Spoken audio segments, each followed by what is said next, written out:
আজ তোমাদের সঙ্গে শেয়ার করবো কোনোরকম জিপ লক ছাড়া একদম সিম্পলভাবে কুশন কভার একটা স্টিচিং আর কাটিং মানে দুটোই একসাথে। তো চলো, এখানে আমি একটা ফেব্রিক নিয়ে নিয়েছি। দেখো, তো এখানে কিন্তু সুরাতে অনায়াসে তুমি এই ফেব্রিকটা পেয়ে যাবে। তো তারপরে দেখো আমরা কি করব, যেগুলো এক্সট্রা আছে সেগুলো কিন্তু কাটিং করে সরিয়ে দেবো। তারপরে কি করব, আমরা পুরো ফেব্রিকটাকে মাপ করে নিয়ে দেখলাম যে 19 আছে, মানে প্রপারলি আছে। সেই জন্য কী করলাম, আমি কোনো রকমভাবে কাটিং করলাম না, দুই সাইডে এইভাবে সেলাই করে নিলেই হয়ে যাবে। এখানে তোমাদের ফেব্রিকটা একটু দেখিয়ে নিলাম। আর মেশিনটা কিন্তু অনায়াসেই কিন্তু একদম বড় যে সেলাই হয় সেটাতেই রাখবে, কারণ এই ফেব্রিকটা অনেকটাই মোটা আর কি। তো সেই জন্যে তো দেখো, একটার উপরে একটা রেখে ওভারল্যাপ করে দিয়ে এইভাবে কিন্তু তোমরা স্টিচিং করে নেবে।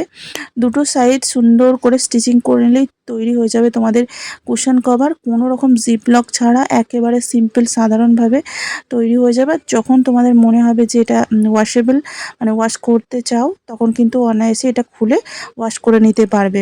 তো দেখো, এত সিম্পল একদম সাধারণভাবে তোমাদেরকে দেখিয়ে দিলাম। ভিডিওটা ভালো লাগলে অবশ্যই একটা লাইক করে দিও, আর যাওয়ার একটা শেয়ার করে দিও। দেখাবে পরে একটা নতুন ব্লগে। দেখো, আমি দুটো কভার কিন্তু রেডি করে ফেলেছি। তোমাদের কেমন লাগলো অবশ্যই কিন্তু কমেন্ট করে বলো। ঠিক আছে, চলো টাটা।